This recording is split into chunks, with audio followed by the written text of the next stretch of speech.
Hey, I'm back. Tim here, sitting out on the deck at mine and Carolyn's house.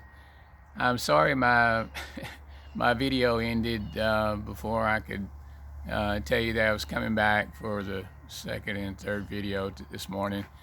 Um, you would think after making so many videos, I'd learn about the time limit on my phone, but sometimes I get carried away talking. You see what I was saying about how love stands up for you, and how Carolyn was telling me how free that she felt, and that he would, through those little things that happened, was building that relationship and that understanding, that revelation of love inside of Carolyn, to know that it would withstand the test of time, and that we could uh, use those top principles and things that we learned, and revelation that we learned about that, to overcome all situations in our life, and we did. There's nothing that we haven't overcome in this life, because we knew that we loved each other, how much God loved us, and how much we were for us, and that we could stand up against it. Again, like I said, not everybody received um, or give in return what we were giving out, and that doesn't matter. You're sowing the things that you want to come back to you. You know, you've heard them old sayings. Whatever you sow, you're gonna reap, and that's true. It's true. So you want to sow the right thing. You want to continue to sow love. And like I said, it was such a freeing thing for Carolyn to to know that, and I don't think at first I realized that how it was, and how truly being released in that. And like I said, again, trying to explain being released is not that uh, sometimes that you're in the bondage of fear and the situation that you don't have the right outcome to come out of the situation, because you're bound by it. It's latched onto you. It's kind of like it's got handcuffs on your hands, and leg cuffs on your feet and stuff. It keeps you from elevating yourself and being able to stand up. But again, once you get the revelation of that, how important love is, again, love is the principal thing. And when you have love like that, and understand love that stand up for you, then you have faith uh, for the things in life, faith for more love, faith in individuals, especially. You should definitely have faith between the husband and wife, and wife and husband. That's, I'm talking about perfect marriages and stuff like that. Perfect marriages by imperfect people, and that's a great revelation in itself too. So this situation that somehow got back to Colonel Keating, that the little instance that we went through. I think this officer had told him, and Colonel Keating came to us and apologized, not only on the behalf of what had happened, but for him as well, and that really showed me that he was a man of a true honor, and he was a man that cared about uh, being over authority over people. And when you have authority over people, like myself, I have a authority over all the folks that work for us, and I have about 200 people that work for us throughout all over the United States. Um, they know that what kind of people we are, what kind of people Carol and I are, and what kind of company we are, and how we treat people. And we always treat them the very best, and I always get the very best out of people because of my treatment towards them. You'll always get the very best out of people if you do that. Now, like I said, some people won't respond to it properly, and they don't, because they don't have a revelation, they don't have an understanding of that. But there's great rewards that comes out of understanding love and the way that you treat people. And like I said, I can call one of my guys, and regardless if it's in California or Hawaii or wherever, we're doing work and things like that, and it's almost like they put aside everything that's going on and do what we want them to do, and that's due of respect for us, and to understand that what kind of people we are and how we believe and how we want to treat people. Now, the ones that don't do right and things, they'll get a reprimand, and then but the reprimand would be in the ways of love. You know, I love you, but I'm gonna pop you. No, we don't do stuff like that. They understand where we're coming from because they can understand that in our voice and our meaner, and that's the same way it should be towards you, towards you, me towards you, you towards your husband, man towards your wife and your children. Do you understand that you can resolve a lot of things, and you get so much favor from those things, from walking in that situation. Like I said, and that was all resolved, and everybody was happy.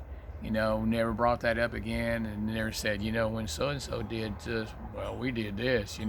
Well, we never did that.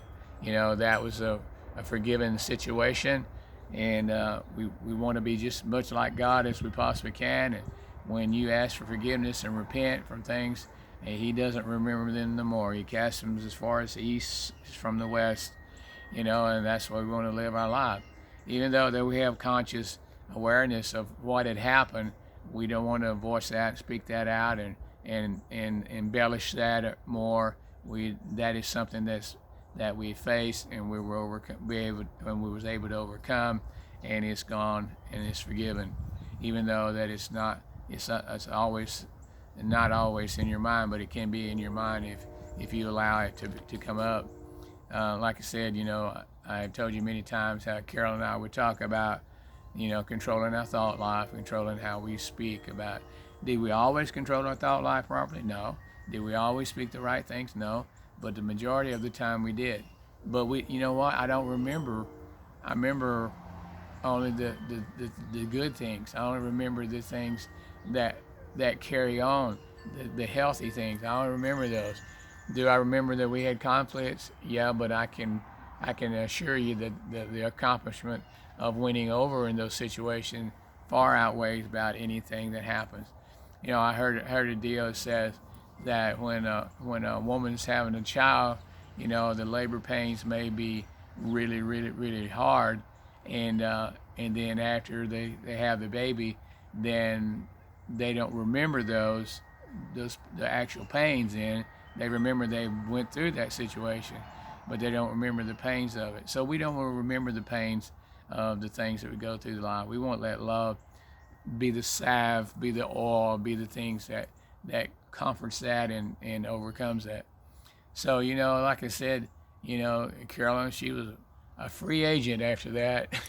That was just the small things, and the other things we would face, we could face them head on.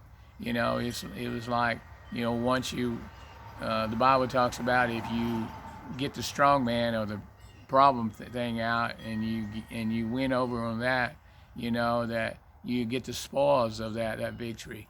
And so when you overcome that in life and have the revelation of love, you overcome and you get the spoils.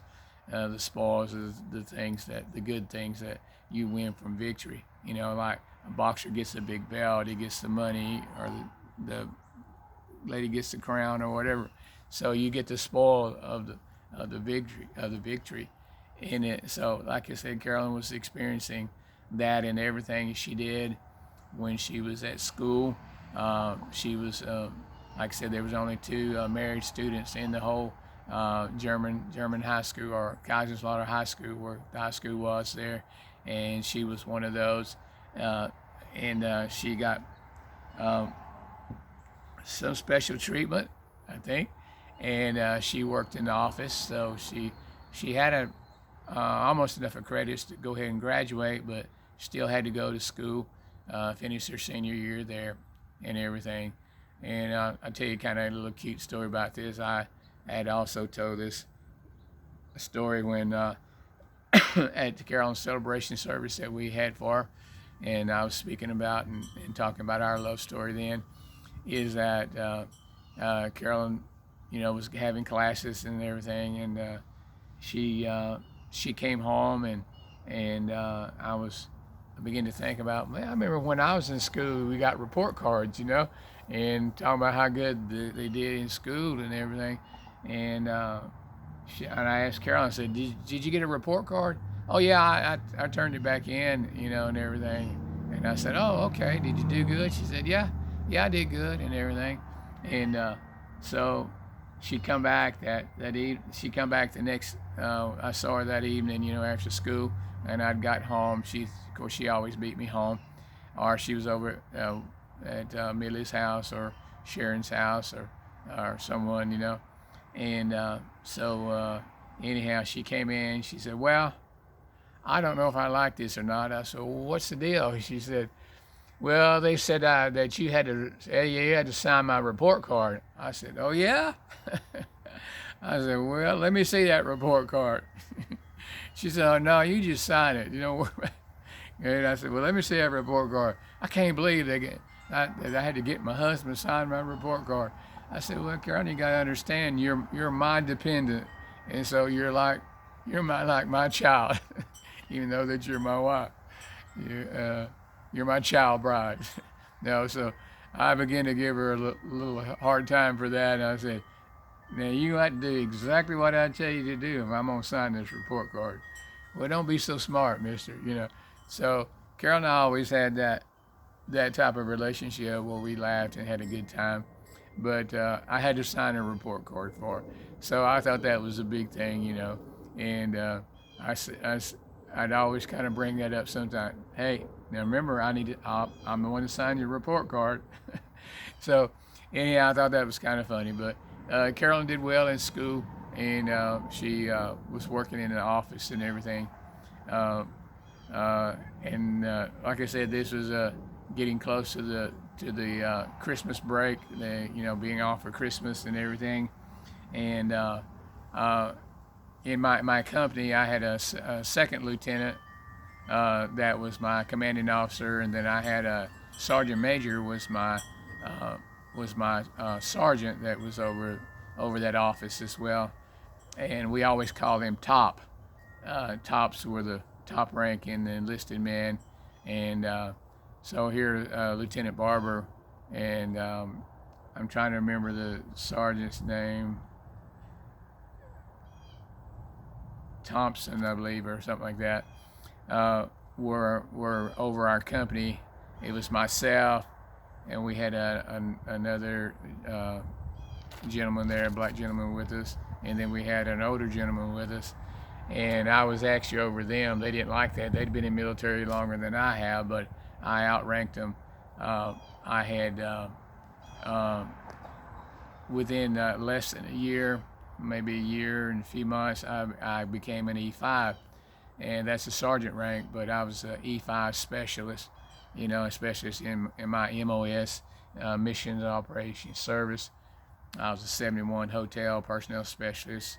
I was over securities and things like that. I remember I talked about doing reports for the unit readiness for Europe.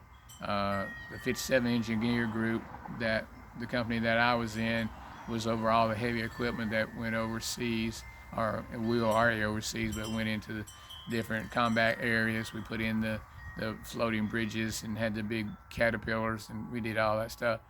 So I had Mars Hill was my that I was over, and then I was over a gentleman named McGinnis, and he was a lot older than I was. He was in his 50s or so, but he'd gotten in trouble a lot of times, and it was really prevalent about drinking and stuff in the military, and not so much drugs. There were some drugs in, but later on the Vietnam area brought those things in.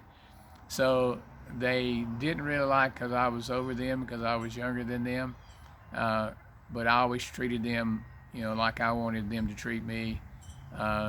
Sergeant McGinnis, I think he got busted down to a PFC.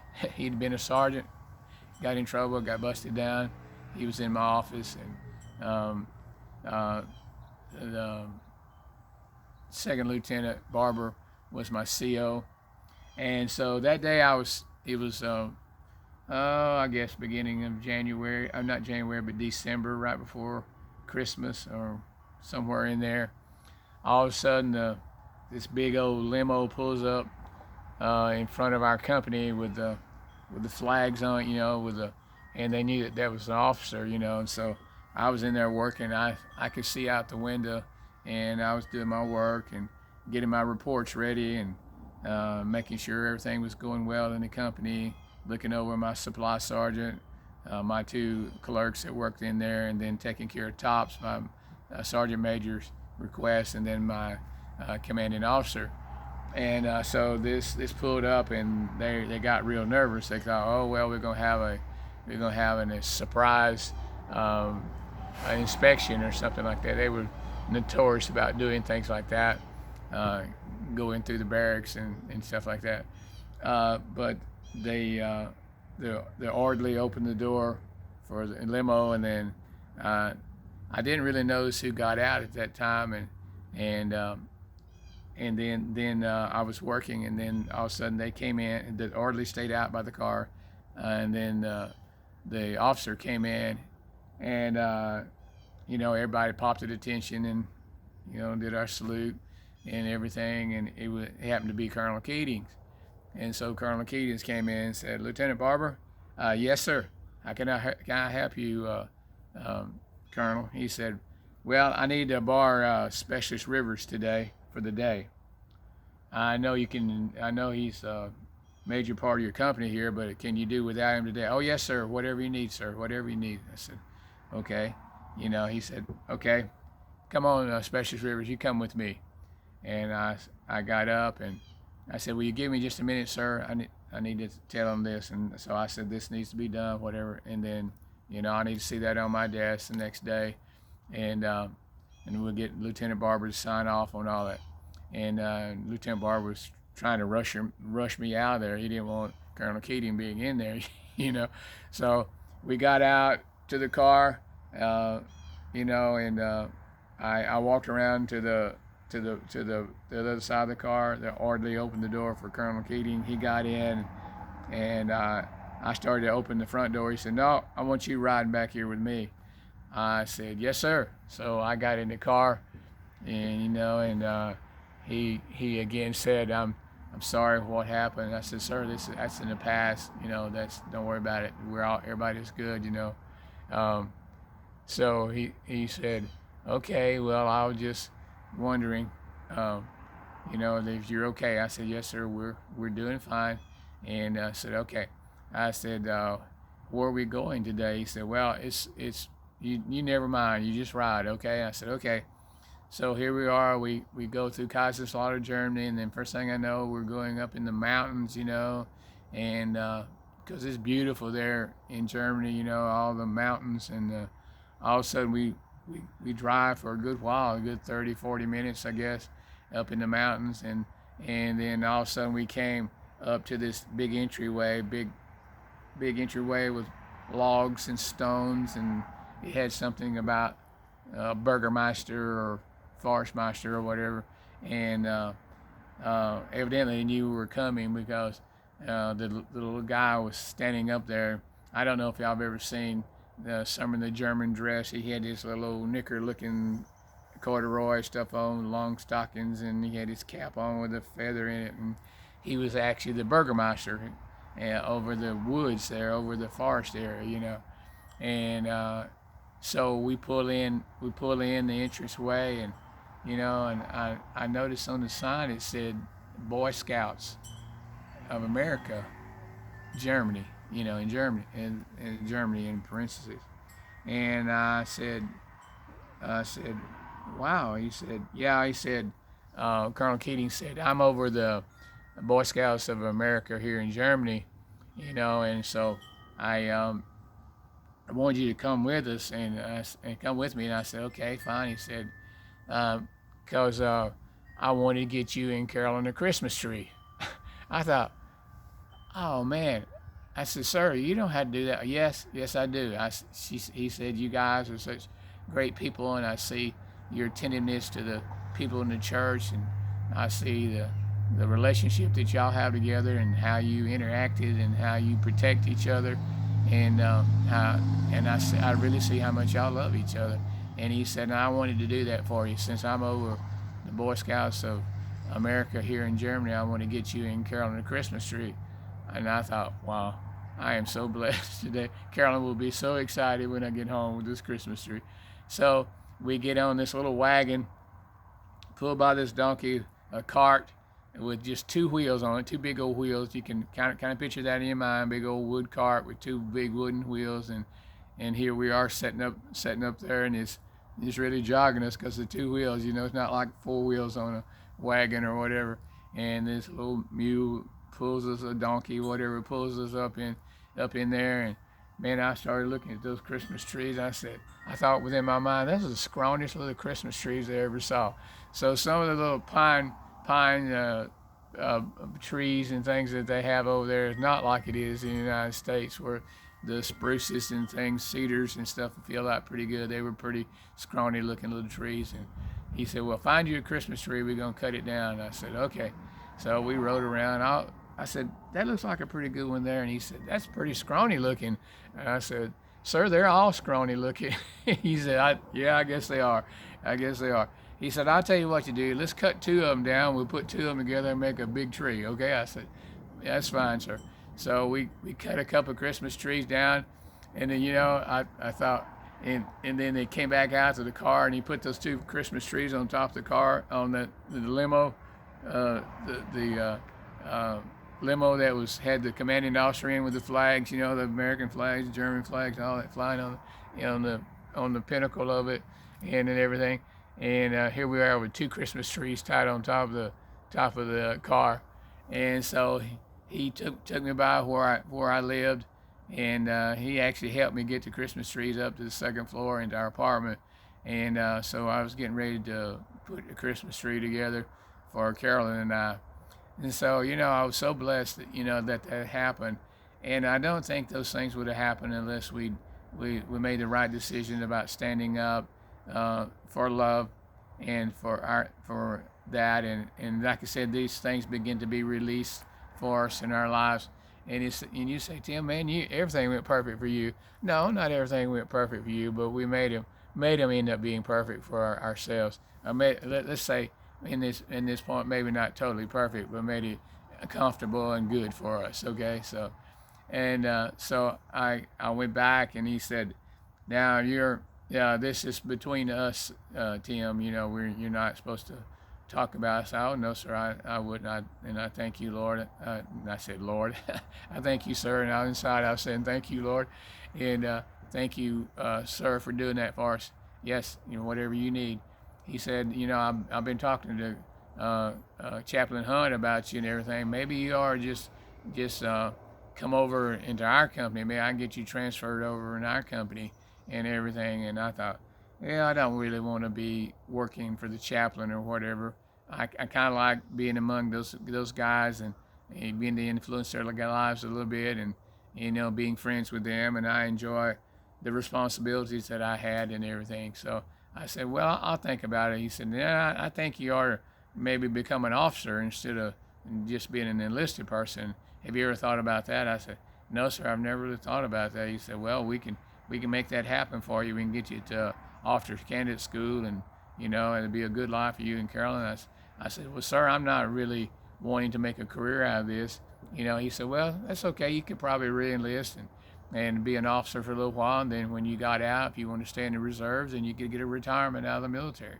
I said, sir, I thank you. I think you've thought this all thing out for me. He said, well, I just wanted to give you that opportunity. And he said, but I want you to keep this to yourself. And I said, yes, sir, I will. And so he come and dropped me off, and and says, he said to my commanding officer and top, said, I appreciate you letting Specialist Rivers out today. He really served a good purpose for me today, and I thank you for that being your company. And so he left, And I could see it on everybody's mind. Well, what did you do? Where did you go? What was said? And but they wouldn't ask me. They thought, just kind of give me that look. Would I tell them what's going on? And so I never did. I never did tell what was happening on that time. And then I also found out that day that my commanding officer was moving out, and I would get another officer, and the first sergeant top was moving out too. And so the next couple of days we met the new commanding officer. His name was Tim Ish. He had the same first name I did. He was a captain, and he came in as the commanding officer. And Sergeant Critton was a black sergeant that we had over our company, and he was just as good as he can be to us and treated us right. We respected him. We understood authority and how to be led by authority and be under authority. And then once you learn things like that and learn the authority that you have, life is so much easier if you understand that and don't buck authority. And so I met Captain Ish, Tim Ish, and I went in and sat in with him and the top sergeant there, Critton, and talked about what he expected out of me, and that I would be utilized for a lot of neat things. So I said, okay, cool. So I could almost feel like that it was going to be even a better situation than it was being under Lieutenant Barber. Lieutenant Barber was what we called a ROTC officer that came out of college like that. I don't think he was really wanting to be a commander of a company or whatever. He just wanted to be in the military there for a while. And I don't know if he ever retired, because I never kept up with him after that or whatever. And Sergeant Coulter, I said Thompson. Sergeant Coulter was the other sergeant that left, but I have Sergeant Critton now. He was over the enlisted part of it. Captain was over the whole company, over him and him, authority, and passed down and so forth. So I just felt like that would be a good thing, and that we would be able to get along real well, and we did. We seemed to. It's always good that if you have a little mystery about you, that people don't need to know everything or whatever, but then you begin to know people as you spend time with them. The mystique, you need to have some mystique, because that brings some resolve to you as well. And then you wanting to know people on your own terms. I did. That's the way I always felt like people. I would hear people talk about people, and I didn't want to fix an opinion about them or starting judging the situation, because I never wanted to judge people. And so I always wanted to know them for myself. Did I have these things in the back of my mind? Yeah, I knew they were there, but again, I was trying to find out the real person, the authenticness of that person. And so, like I said, that we had a command change, which we began to work through that, and everybody seemed to like that better. To have a captain now is the commanding officer in our company. And so anyhow, when I got home, Lord Carolyn met me at the door and jumped and hugged me, and I was holding her up. She had put her arms around me and legs around me. I said, I'm about to fall over here. And she said, where did you get the Christmas tree? Where did you get the Christmas tree? I didn't think we was going to have a Christmas tree this year. I was wanting a Christmas tree. I said, well, settle down. She said, where did you get it? I said, well, if you just hold up, I'll tell you, And I told her the story, what happened. And she started crying.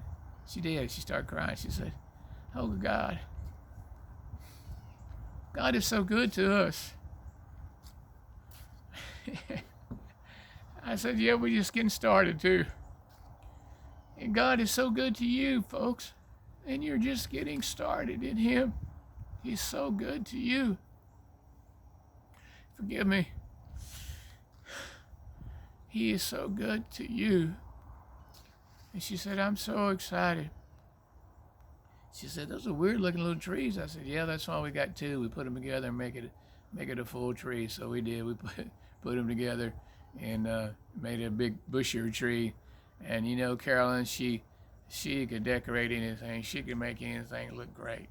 She had done that throughout our whole lives. Everything and anything she touched turned out good.